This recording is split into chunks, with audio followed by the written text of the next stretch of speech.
Bonjour, bienvenue sur le Son de Victoire, le podcast des réussites professionnelles au féminin.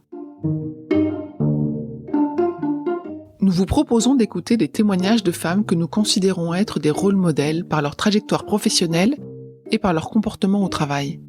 Ces femmes nous semblent à la fois inspirantes et accessibles. Dans certains épisodes, ce sont des spécialistes du travail au féminin qui viennent partager leur expertise et leurs convictions. Nous sommes convaincus que vous trouverez dans leur partage d'expériences des clés pour développer votre propre parcours professionnel. Je suis Perrine Corvézier, avec ma complice Amélie Dac, que vous entendrez sur d'autres épisodes. Nous avons fondé Human Learning Expedition ou HLX. HLX est le cabinet de conseil et de coaching qui accompagne les réussites professionnelles, individuelles et collectives en cultivant les comportements qui mènent au succès. Place maintenant à l'invité de cet épisode.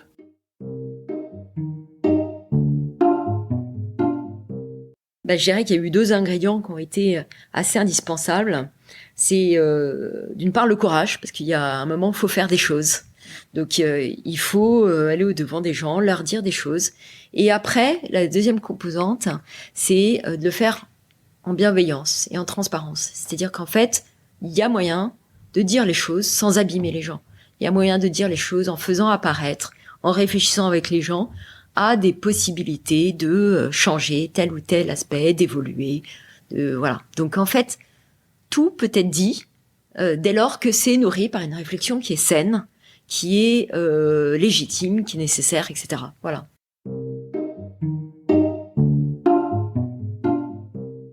Je n'avais jamais vu autant de bureaux alignés sur un même plateau. Des écrans par centaines, et parmi eux, le bureau de Pascale, mon invitée.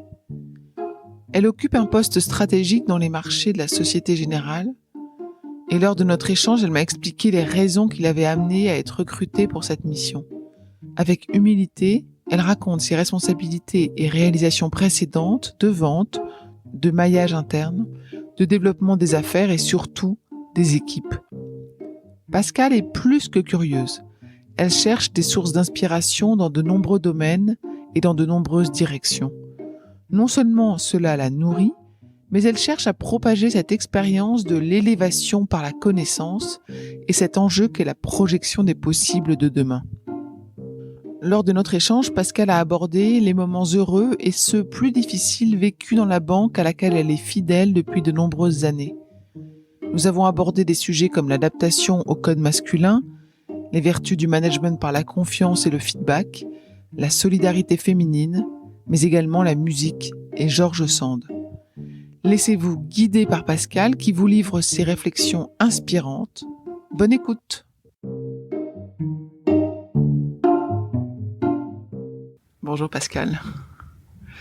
Merci de me recevoir. On est pas loin d'une salle de marché qui m'a beaucoup impressionnée ce matin, plein d'écrans, beaucoup d'écrans. Et je voulais savoir, toi, ce que tu faisais dans cette salle des marchés, dans une banque.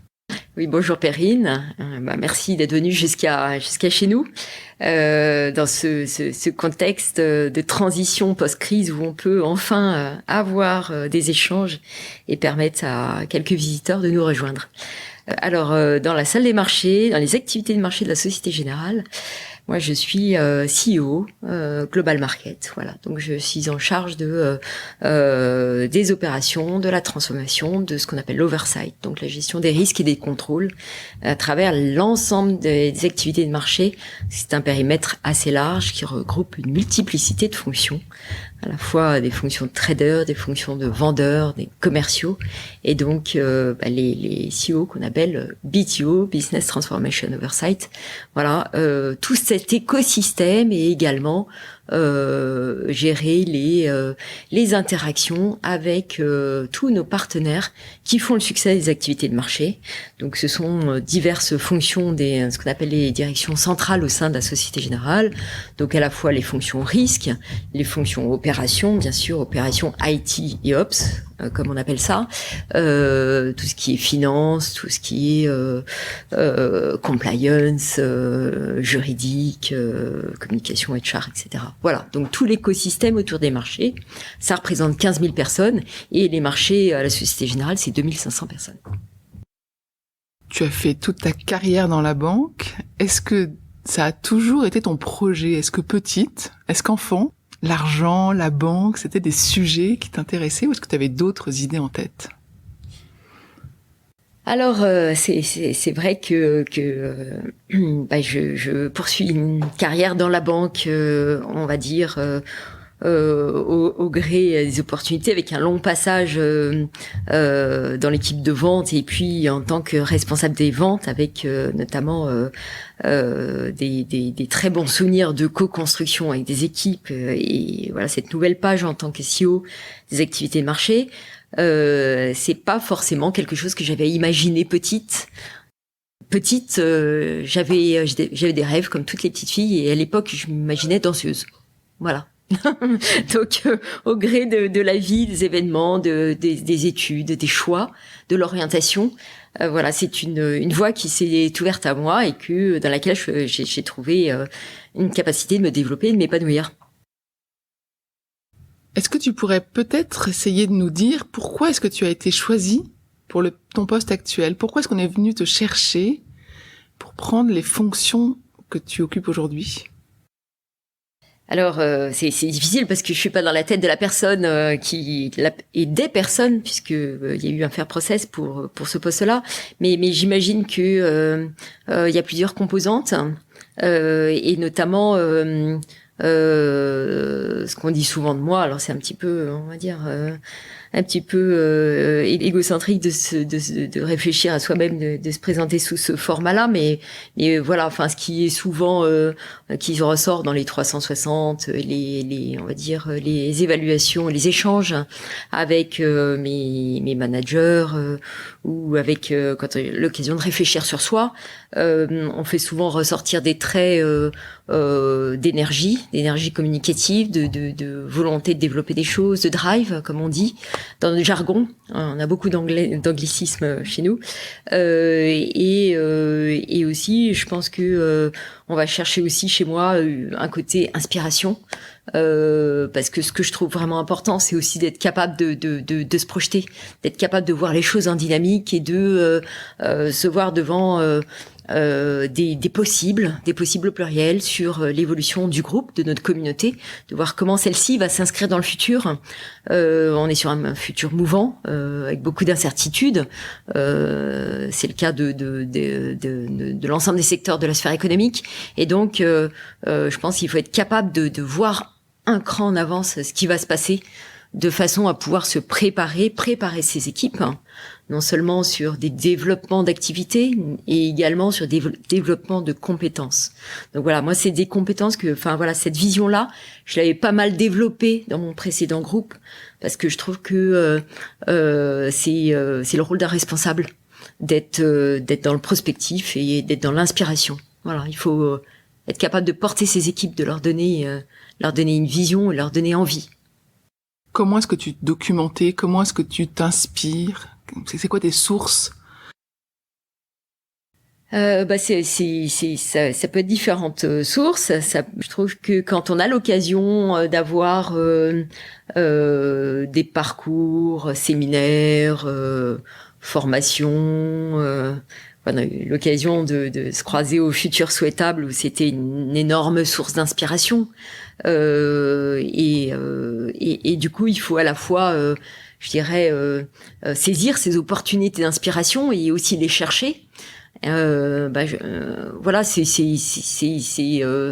dans cette démarche un peu prospective, de regarder dans les social media, de se tenir informé des développements, et puis aussi d'être capable de faire des analogies entre ce qu'on voit à l'extérieur, des success stories dans d'autres secteurs, et puis se dire tiens, et si j'essayais de mon côté, ça se retranscrirait de telle ou telle manière.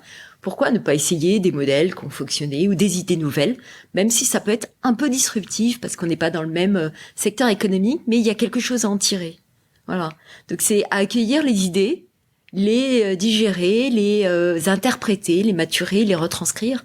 Voilà, ça c'est souvent une bonne source d'inspiration. Le fait d'essayer, c'est quelque chose qui est facilement admis dans une immense structure comme la Société Générale? Je trouve qu'on a la chance d'être dans une banque qui est très ouverte d'esprit, en fait, dans laquelle, moi j'ai pu observer dans mon parcours beaucoup d'ouverture pour justement faire des essais, comme tu dis, et puis prendre des initiatives. En fait, c'est une banque qui laisse prendre des initiatives. En fait, pour les gens qui sont volontaires, qui se sentent, on va dire, l'envie de développer, de tester des nouvelles choses, la structure managériale fait qu'on ouvre la porte, qu'on te laisse faire. Moi, je suis tout à fait, quelque sorte, je suis contente d'avoir pu, par le passé, tester un certain nombre d'idées. On m'a fait confiance dans mes précédents postes pour me permettre de développer des initiatives. Pour te donner une idée, dans l'équipe de vente que je manageais jusqu'en septembre l'année dernière, j'avais développé un système sur les derniers mois, j'appelais ça la pollinisation. C'est-à-dire qu'en fait, j'avais une équipe qui visait à prendre de la hauteur de vue par rapport à cette situation entre les marchés et l'économie réelle, pour pouvoir détecter des grands thèmes, un peu des tendances de fond, et étudier des problématiques, quitte à ce que ce soit un peu de la réflexion avant-gardiste, tout en se demandant quel pouvait être l'impact sur notre activité. Et donc, on a étudié des transversales comme ça, comme l'hydrogène, comment l'hydrogène va s'insérer dans la sphère économique, quels acteurs vont être touchés, comment va se dérouler la chaîne entre les producteurs, les utilisateurs, toute la chaîne en amont, en aval, voilà, et être spécialiste de ça, dans le sens où en tant que connaisseur, on peut nourrir une vision élaborée de comment le monde va évoluer et comment les choses vont se développer. Donc voilà, donc on avait un certain nombre de sujets avant-gardistes comme ça, qui étaient un peu notre vitrine sur lequel on développait des concepts, alors évidemment, on rebouclait avec nos activités de marché. À la fin, c'était, on parlait de la gestion des risques pour les entreprises, mais en s'appuyant sur des domaines qui pouvaient être de différentes provenances. Voilà. Donc ça, c'était vraiment la boîte à idées. Et l'idée, c'était vraiment de se mettre autour d'une table et de sélectionner des idées un peu disruptives et de lancer des jeunes pousses, des réflexions, et ensuite de mettre des moyens, d'allouer des moyens sur des idées qui pouvaient être des idées plutôt vitrines ou des idées plutôt mainstream qui, elles, allaient nourrir l'équipe avec des flux, de l'activité, etc. Donc d'avoir ce bon équilibre. Typiquement, cette organisation-là, on m'a toujours laissé faire, on m'a fait confiance. Je pense que la capacité de faire des essais, elle est aussi donnée si la confiance est là, la confiance dans la structure managériale, et puis aussi dans ce maillage qu'on établit en tant que responsable d'équipe, avec un reporting au-dessus où on doit à la fois faire participer à ce qu'on définit, ce qu'on travaille, ce qu'on élabore, tout en rendant compte évidemment des résultats, et aussi en dessous, pour permettre, je dirais, l'oxygénation des équipes, les tirer vers le haut, les pousser vers la réflexion, ce qui les rendra meilleurs dans l'exécution de leurs tâches et le déroulement de leur activité. Le passage à l'échelle des projets que tu as menés se fait facilement? Est-ce que tu as l'impression que le relais, en fait, pour que ça soit implémenté à une plus grande échelle, est-ce que tu trouves les relais, en fait, en interne facilement?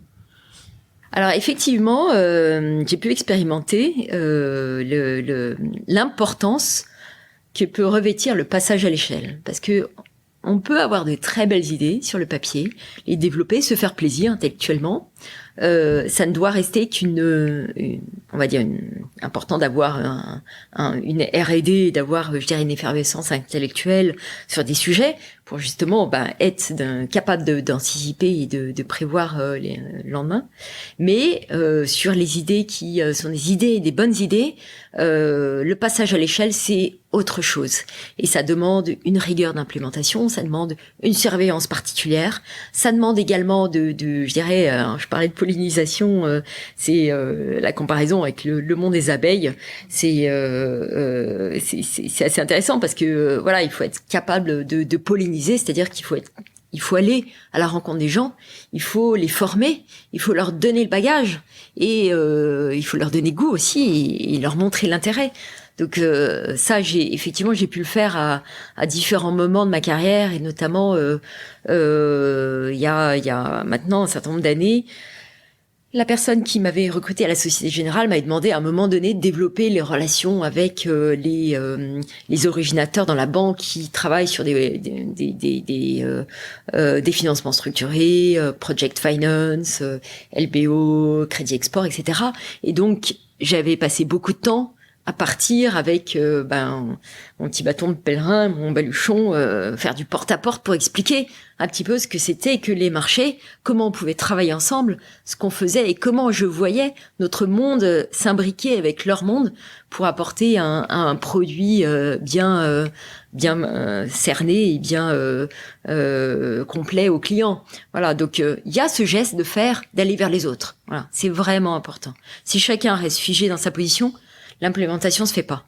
Voilà. Donc, l'implémentation, c'est le passage à l'échelle, c'est du mouvement.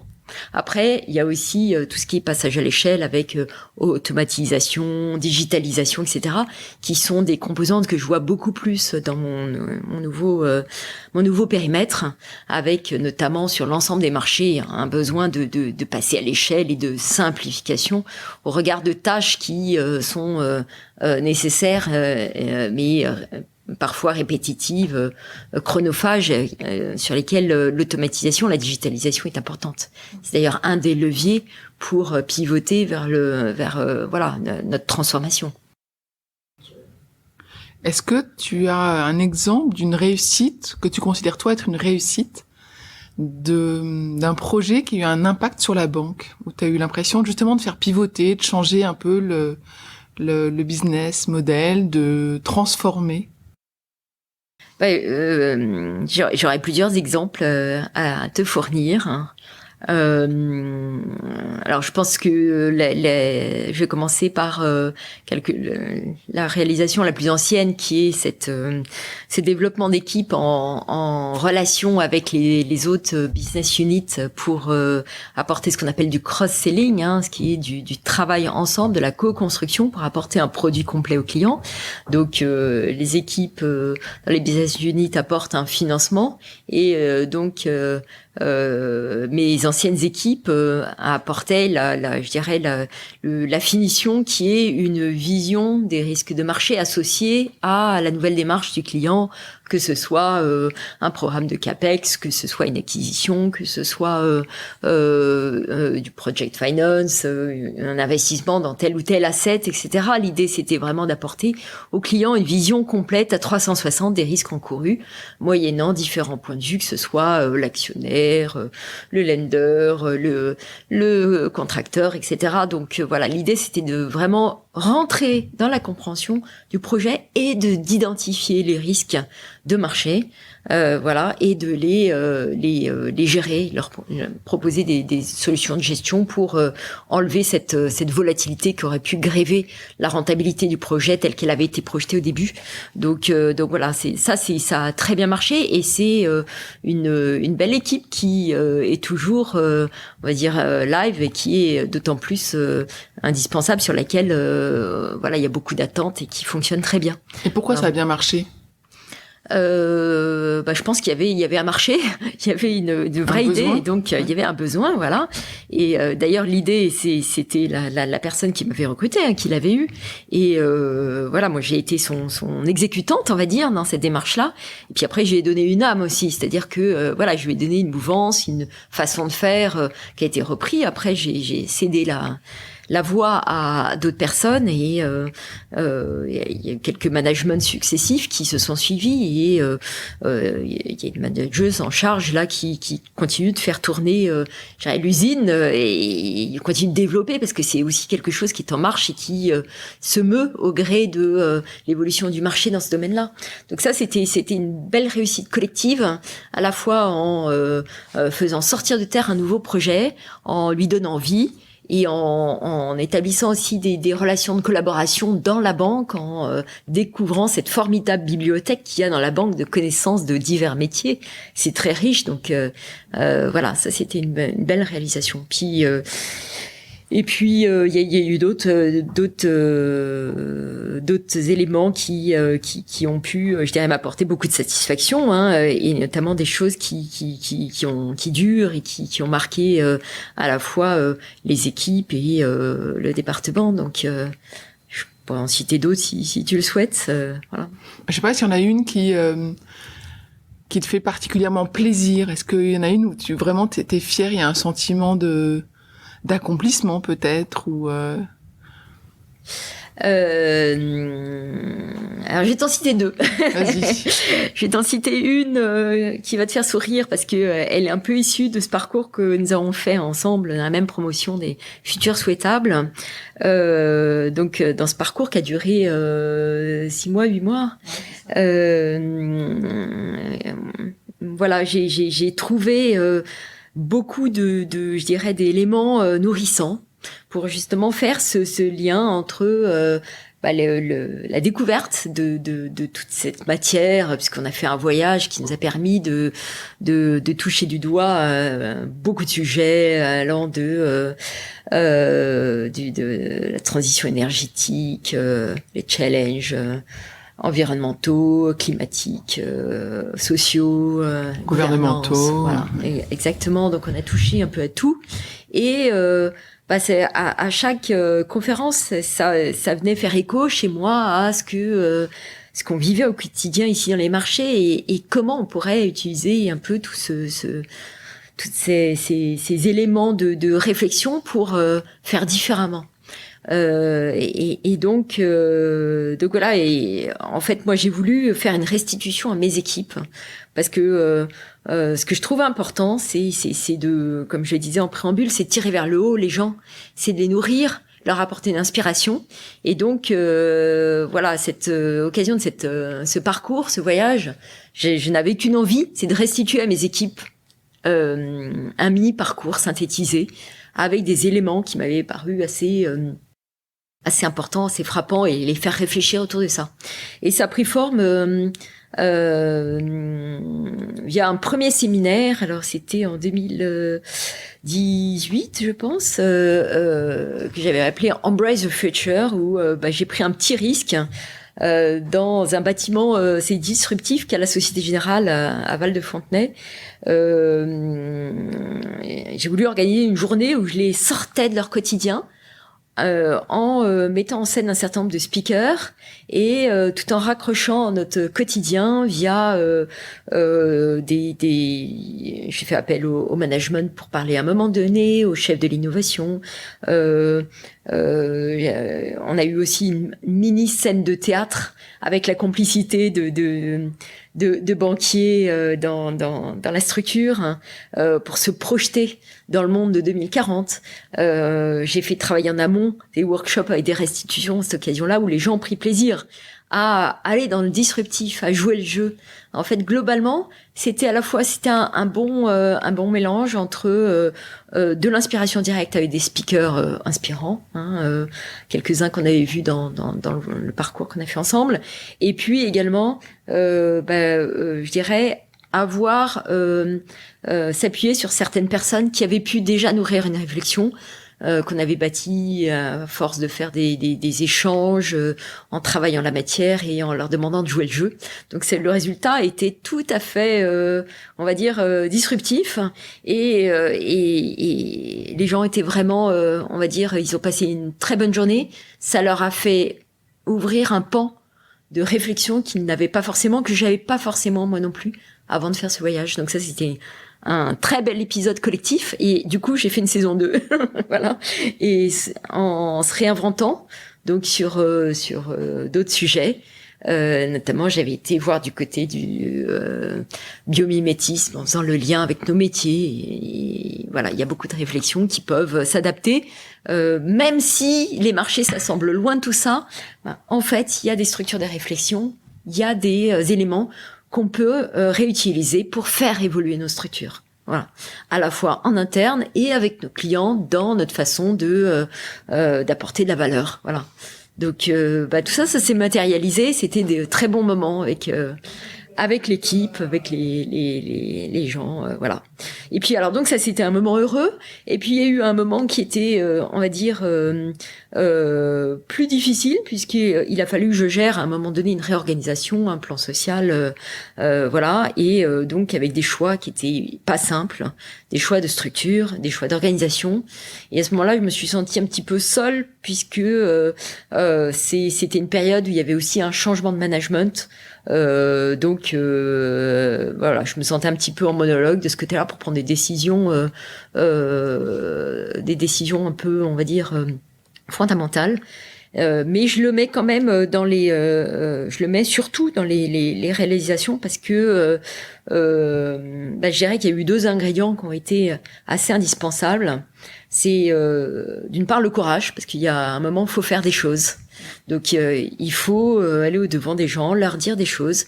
Et après, la deuxième composante, c'est de le faire en bienveillance et en transparence. C'est-à-dire qu'en fait, il y a moyen de dire les choses sans abîmer les gens. Il y a moyen de dire les choses en faisant apparaître, en réfléchissant avec les gens à des possibilités de changer tel ou tel aspect, d'évoluer.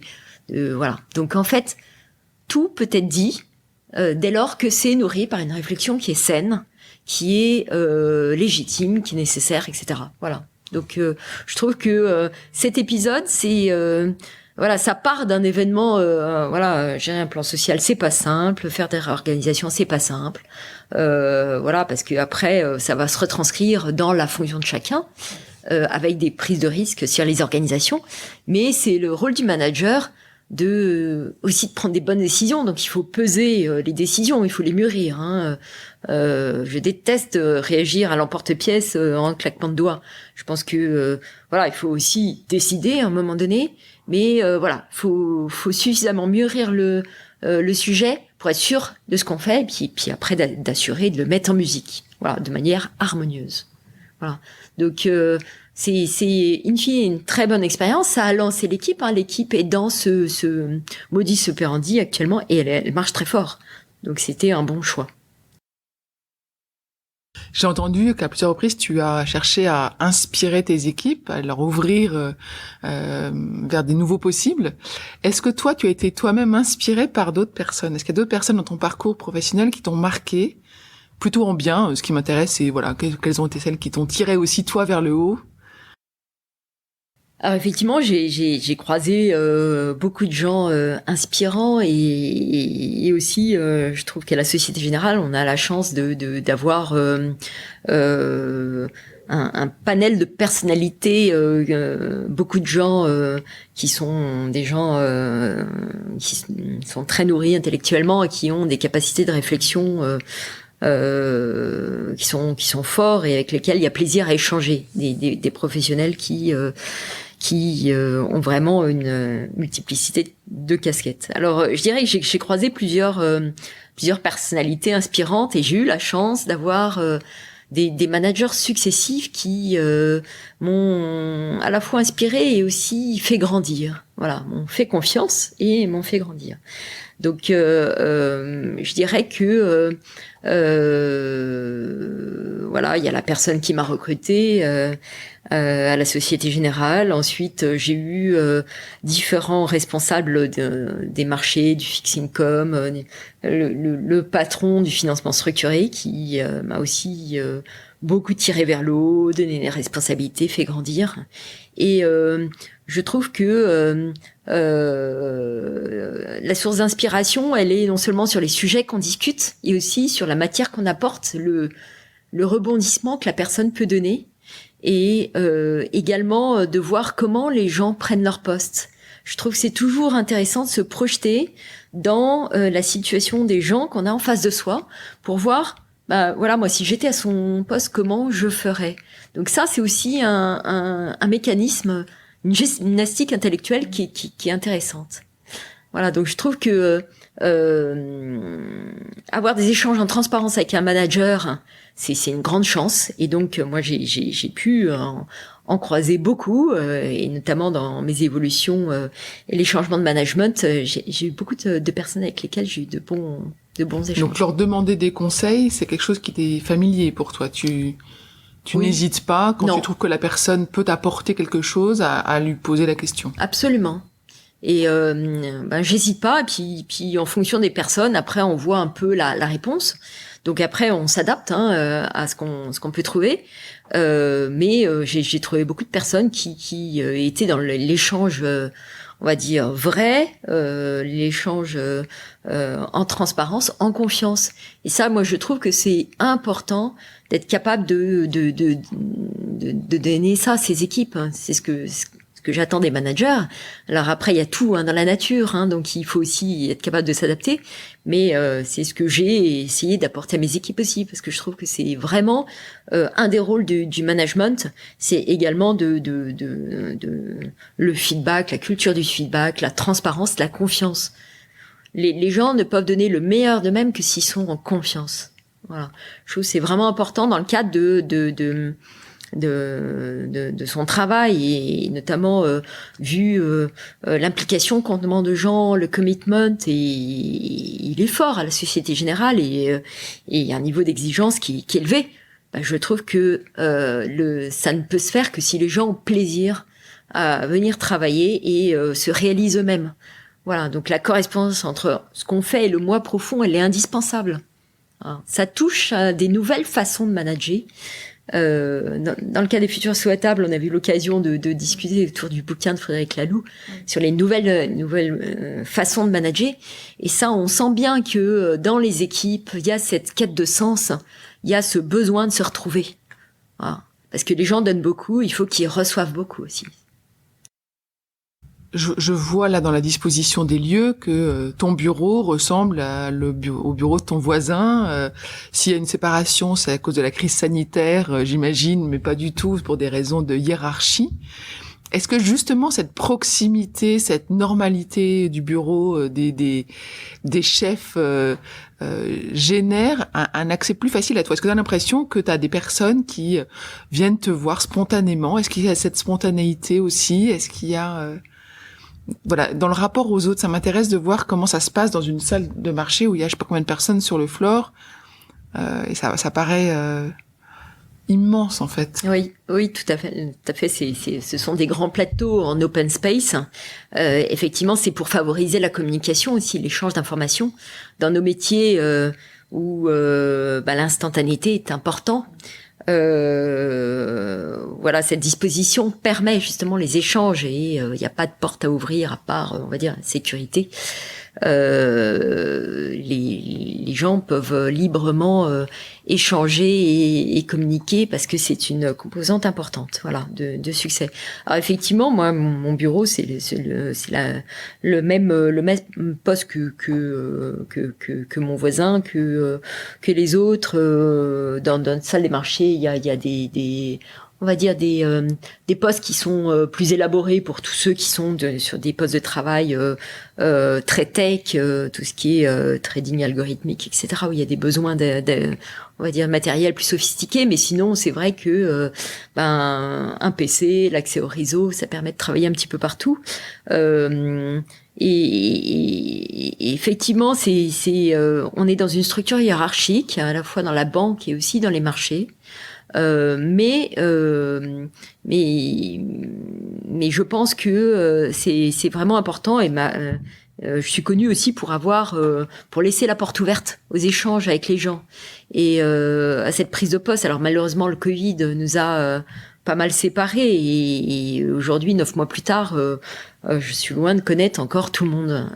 Mais j'aimerais bien pouvoir dérouler un plan quand progressivement les gens vont revenir, et c'est pour très bientôt, de pouvoir avoir une courte interaction avec chaque personne au gré d'un planning, de façon à pouvoir connaître les gens. Je pense que c'est important pour savoir qui travaille, et c'est la personne, même si c'est un court meeting d'une demi-heure, la personne peut dire des choses qu'on imprime, et ça permet après de trouver une évolution pour cette personne si elle est demandeuse. Ça permet de faire des bons rapprochements entre les gens, ça permet de faire coulisser.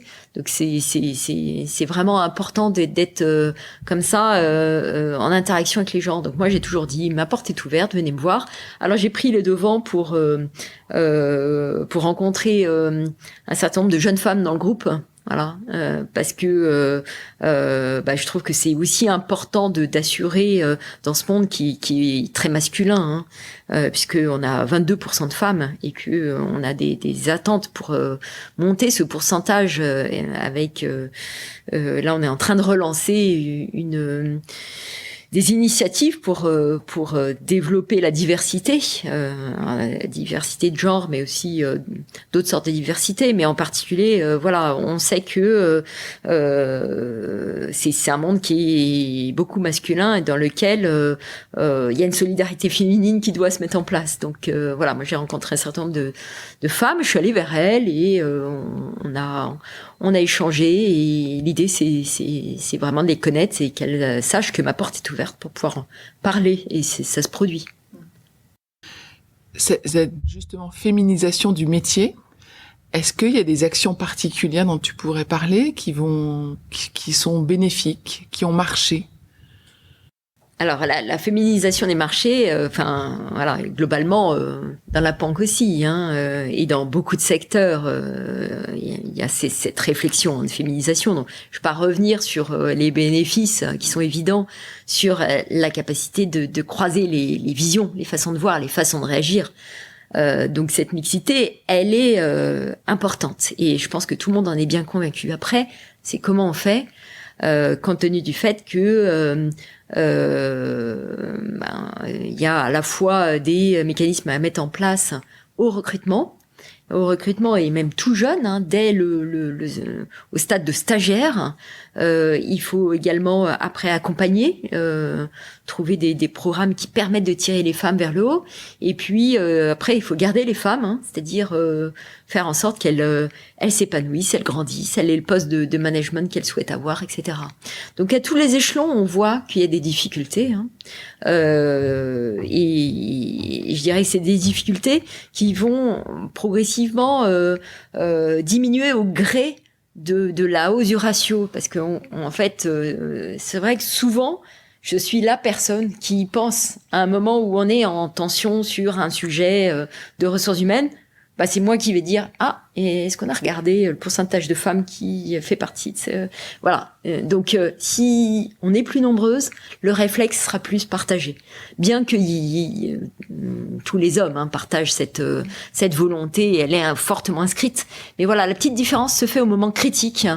Dans des situations où il faut décider vite, des remplacements, des plans de succession, des programmes de développement divers, etc. Voilà. Donc il y a on va dire une question de taille critique. Voilà. Et puis alors pour décoller, pour faire décoller le ratio, comme je disais, ça va passer par à toutes les étapes vraiment se forcer à peut-être faire confiance à une femme qui présente des codes différents. C'est ça qui est aussi compliqué, c'est que les jeunes femmes ont des modes de réaction, des fonctionnements différents. Et donc, pour un management principalement masculin, ça peut être aussi parfois pas déroutant, mais voilà, les gens vont avoir tendance à choisir des gens avec lesquels ils sont en miroir, voilà, en réflexion dans le thème réfléchir, la pensée, réfléchir le modèle. Voilà, donc c'est ça aussi qu'il faut faire, et je pense que les gens sont mûrs pour le faire. Donc là, il y a quelques signaux très positifs de carrières qui sont proposées à des femmes où des managers se disent voilà, il faut que je me lance. Peut-être que ça va être un peu disruptif, mais pourquoi pas, finalement. Donc, toi, tu as duré, tu es resté, tu as été très fidèle à la banque. Ça veut dire que tu y as probablement trouvé, tu disais, le rapport avec ton toi profond qui te convenait. Est-ce que néanmoins, il y a eu des moments où tu t'es dit, j'ai des situations difficiles devant moi, et peut-être que le fait d'être une femme est la cause de cette situation difficile? Je pense pas m'être jamais dit ça. Voilà. Y a eu des moments difficiles, c'est sûr, pour différentes raisons, des raisons politiques, des raisons de personnalité, ou des situations d'évolution du business, parce qu'il y a eu des hauts et des bas.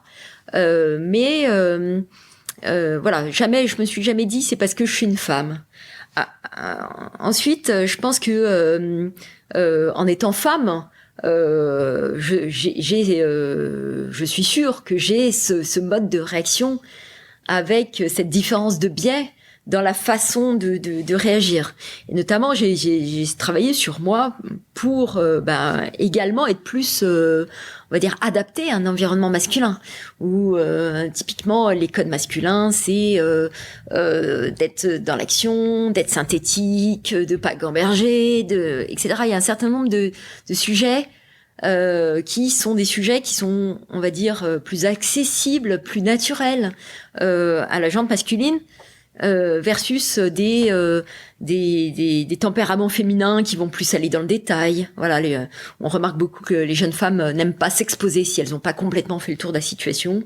Voilà, une difficulté se mettre en avant, ou alors le côté synthèse, c'est très important.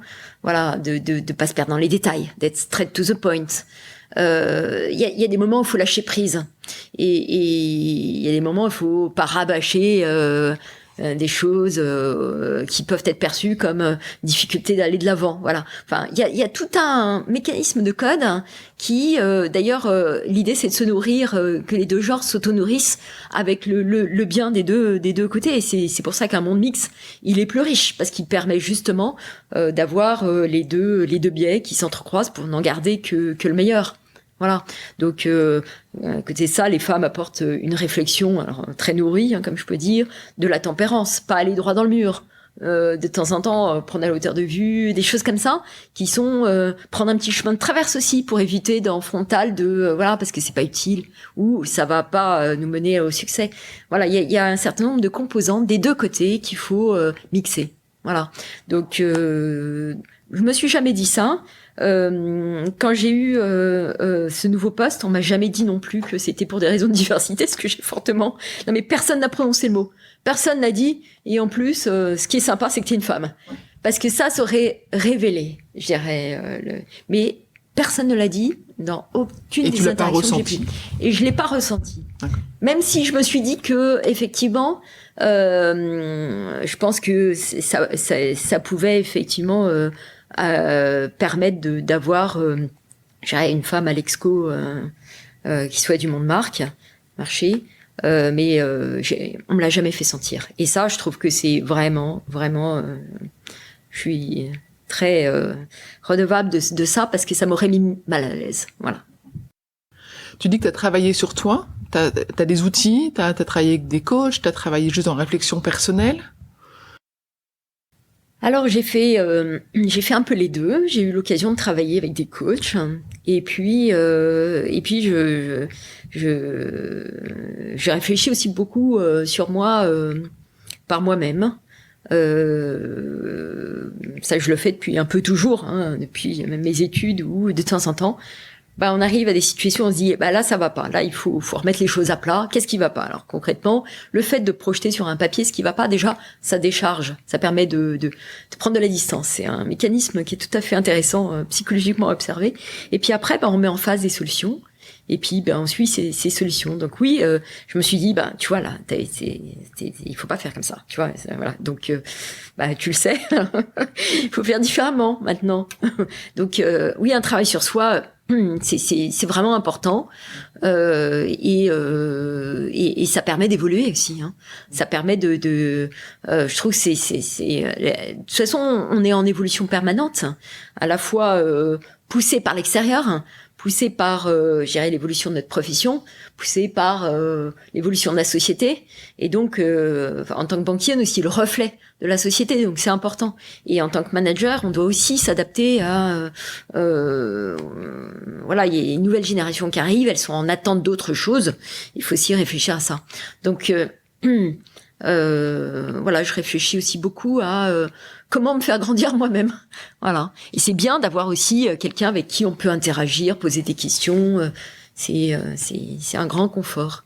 Et d'ailleurs, quand on franchit les étapes de la progression, je trouve que c'est pas donné. Le rôle de manager, c'est pas intuitif. Il faut accompagner les gens. Faut pas leur dire, tiens, t'as un poste, tu prends, allez, débrouille-toi. On se retrouve dans 3 mois, on va faire le bilan déjà, comment t'as pris le poste. Je pense qu'il faut donner des grandes lignes, il faut accompagner, il faut voir régulièrement. Il faut aussi donner les codes, voilà, le mode de fonctionnement, les do and don'ts, parce que voilà, tout le monde n'a pas la même sensibilité. Je veux dire, pour le devoir du manager vis-à-vis de ses équipes et aussi vis-à-vis de ses managers. Voilà, comment on gère cet écosystème, ce maillage, comme je disais. C'est vraiment important. Et on apprend au fur et à mesure, on apprend en gravissant les échelons. On se dit, ah oui, alors donc mon manager, je me souviens, il avait besoin de ça, parce que moi, maintenant que je suis manager, je vois que j'ai besoin de ça. Donc du coup, je vais le faire mieux. Donc ça, c'est des choses à dire, parce que c'est pas la peine de laisser 10 000 personnes faire sa propre expérience quand on peut dire les choses. Je sais que tu as écouté le podcast en courant, je sais que tu aimes beaucoup la musique. Est-ce que tu peux nous parler de tes moyens de te ressourcer? Alors, ressourcer pour durer, alors tu nous as parlé de tes sources d'inspiration pour le business, mais aussi pour toi. Comment est-ce que tu fais pour tenir dans la durée? Oui, effectivement, j'ai écouté le dernier podcast de Marie de Lazer en faisant mon jogging récemment. Et je suis pas une grande sportive, mais effectivement, avoir une vie à côté, en dehors du travail, c'est aussi très important. C'est très important pour se reposer l'esprit, pour s'inspirer encore une fois, et aussi de se retrouver on va dire en connexion avec ce qui tire vers le haut. J'avais dit au tout début, quand j'étais petite fille, je voulais être danseuse. Et donc en fait, voilà, j'ai vécu une expérience très forte de ce côté-là, où, enfin, c'était vraiment ma volonté la plus intime de tout abandonner pour vivre cette expérience que j'ai vécue à un niveau assez élevé. Donc j'ai pu toucher du doigt les milieux professionnels de la danse, l'opéra, les cours dans les académies les plus importantes de la capitale, et de notamment baigner dans ce milieu artistique. Donc à un moment donné, j'ai moi-même décidé d'arrêter, parce que fallait faire un choix, et je me suis rendu compte que la carrière artistique est vraiment très aléatoire. Et donc je suis revenue vers un parcours académique un peu plus classique, on va dire, mais ça reste une composante importante de ma personnalité, et notamment bon, j'ai un mari qui fait beaucoup de musique, qui est pianiste en plus de ses activités. Nos 4 enfants font tous de la musique. C'est chez nous, on respire la musique, c'est une composante de notre colonne vertébrale. C'est découvrir des morceaux de musique, en écouter en permanence, aller au concert, être capable de percevoir la subtilité. C'est quelque chose qui nourrit. Je trouve que l'art, ça a quelque chose de sacré, et ça permet une évasion. C'est tout à fait important pour moi de m'évader de cette façon-là au moment de mes loisirs, et de partager ça en famille. Merci beaucoup. On arrive à la fin de notre entretien. Est-ce qu'il y a une question que je n'ai pas posée à laquelle tu aurais aimé répondre? Et s'il n'y en a pas, il n'y en a pas. Mais s'il y en a une, c'est le moment. T'as posé beaucoup de questions, donc c'est... Alors, en revanche, voilà, en écoutant effectivement le podcast de Marie, j'avais vu que tu lui posais la question d'une personnalité qui t'inspire et qui l'inspirait. Et elle avait cité Jeanne d'Arc. Jeanne d'Arc, voilà, tout à fait. C'était une belle réponse. Et j'ai trouvé que c'était un choix tout à fait judicieux. Et j'aime beaucoup le personnage de Jeanne d'Arc, et j'aime beaucoup sa composante guerrière, tout en restant féminine tout de même, parce que elle ne s'est pas travestie, elle est restée une femme. Et d'ailleurs, c'est ce qui a fait qu'elle a été traitée de sorcière. C'était pas possible. Mais j'aime bien dans le personnage de Jeanne d'Arc ce côté féminine guerrière, c'est-à-dire être capable de faire des choses tout en portant ses valeurs de base. Voilà. Donc globalement, le côté... Alors moi, ce que j'aime pas chez Jeanne d'Arc, c'est qu'elle est morte sur le bûcher, donc je vais pas choisir ce personnage, même si ça lui donne une autre composante dans la mémoire. Mais j'aime bien ce côté Amazone guerrière, parce que je mentionnais le courage tout à l'heure, et je trouve qu'il est important. Et même si le mot combat est un peu exagéré, néanmoins, il faut pour faire réussir quelque chose, il faut donner de soi. Il faut se battre, entre guillemets, même si c'est pas agressif. Il faut le vouloir par-dessus tout pour y arriver. Et c'est ce surplus d'énergie que je trouve important. Et donc la figure d'Amazon, c'est vraiment la guerrière qui reste femme avec quelque chose qui est décliné pour les femmes. Voilà. Alors après, je m'étais dit, si tu me posais la question, voilà, je citerai pas Jeanne d'Arc puisque c'est déjà pris, mais j'irais peut-être vers une figure un petit peu plus calme, on va dire, un peu moins guerrière, même si cet aspect me plaît énormément. Mais j'irais plutôt vers une romancière telle que George Sand, qui était une femme très inspirée, très inspirante aussi. Alors toujours avec le côté, elle a dû lutter pour se faire sa place dans ce monde d'hommes, qui était avant-gardiste, très moderne sur plein d'aspects, et qui nourrissait cet équilibre entre la participation à la vie, on va dire artistique de l'époque, en nourrissant une réflexion et en ayant même des points de vue sur la société, et en également se ressourçant chez elle. Donc dans sa magnifique maison à Nohant, je sais pas si tu as été la visiter, mais il y a une présence, cette maison, elle est formidable.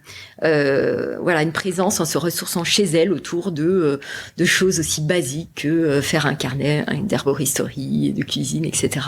Avec cette liaison qu'elle a eue avec Chopin, donc cette communion des arts qui fait qu'elle a pu, on va dire, nourrir d'une multiplicité de facettes tout son apport à la culture. Très intéressant. Merci beaucoup. On a fini notre entretien. Merci beaucoup. Merci à tous. Voilà.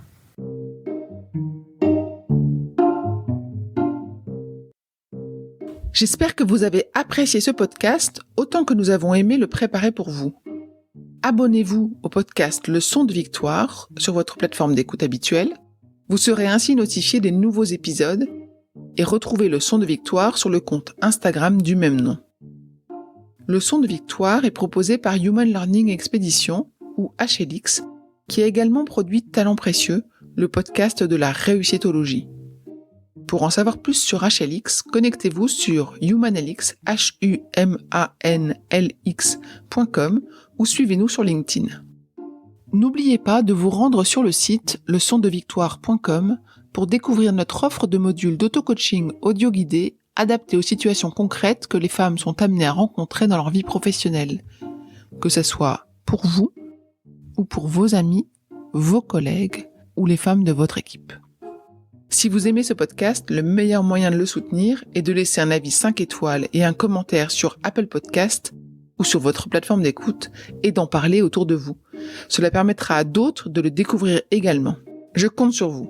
Merci pour votre écoute et à bientôt.